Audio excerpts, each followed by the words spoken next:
So Shopee ni dia dah start untuk buat S-Loan, Shopee Loan. So benda yang menakutkan bukan interest 18% setahun. Shopee diberi lesen untuk buat money lending di bawah KPKT. Padahal member hak sebelah Touch and Go tu tak dapat pun. Hang boleh pinjam, basically buka app, tekan-tekan dapat duit tanpa you perlu documentation, proof of funds kan. Dan dia tak educate orang pun. Dia suruh mohon saja. So apa lagi dapat notification boleh pinjam dia, orang tekan je. Orang tak tengok nak guna macam mana, nak bayar balik macam mana. Kalau hang lambat, hang kena charge 6%.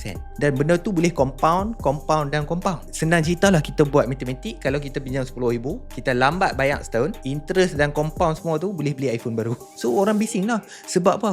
Sebab 11,000 orang menggunakan Shopee, anak-anak mereka duk beli barang ikut dan je. Kadang-kadang mak ayah pun tak tahu ada feature tu, mereka pergi tekan beli, tahu-tahu terhutang. Bila hang tak tahu terms, payment term, schedule semua, bila hang miss 2-3 kali, 4 kali, mailah call Shopee nak collect loan. Tak bayar juga, apa lagi kena teruk? Security toss.